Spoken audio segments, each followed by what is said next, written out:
El tema que voy a presentar en este vídeo es la anestesia locorregional a lo largo de la historia.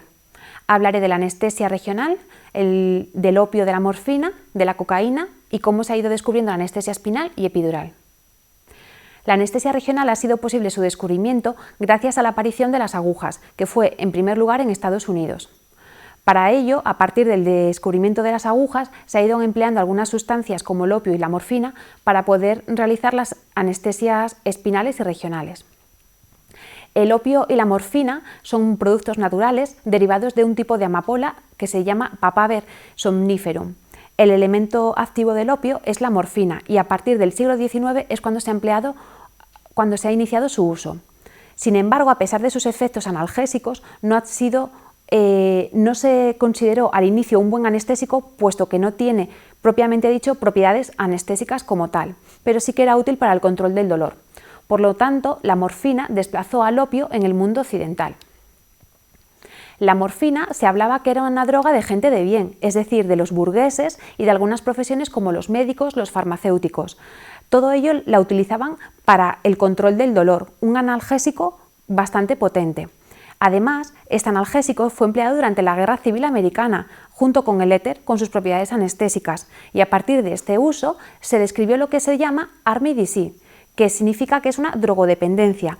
Las personas que habían consumido la morfina cada vez querían más consumo de la misma, produciendo así una dependencia a la misma.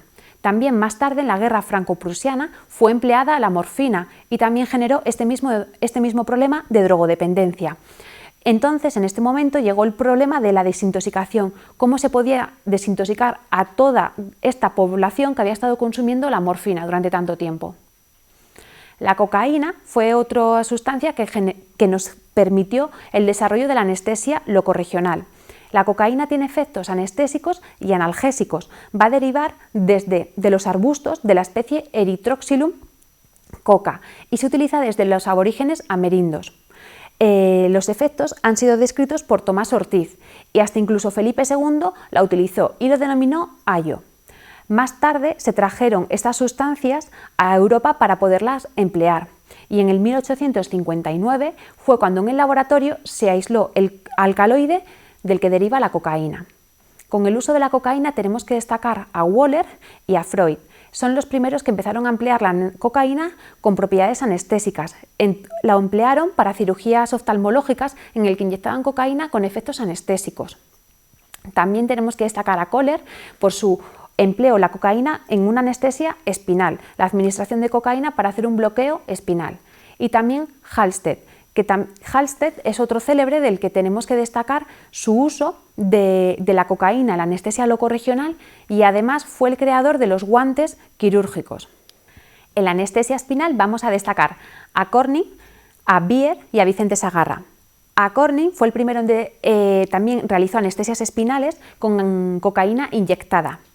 Bier fue el que describió los efectos adversos de la anestesia espinal, es decir, la cefalea pospunción. Vio que en algunos pacientes en los que se realizaba este tipo de anestesia había una cefalea residual. Y a Vicente Sagarra tenemos que mencionarlo porque él fue el primero en introducir la anestesia locorregional en Valladolid. Por último, la anestesia epidural tenemos que destacar que ha sido un hito mundial para el tratamiento del dolor. Destacamos que ha sido un descubrimiento español, aunque en alguna literatura podemos leer que ha sido un descubrimiento italiano. Durante la anestesia epidural también se ha desarrollado la punción lumbar con extracción de líquido cefalorraquídeo y sobre todo durante esta época y durante su desarrollo se ha empleado la cocaína para el tratamiento del dolor y para hacer todos los tipos de anestesia espinales.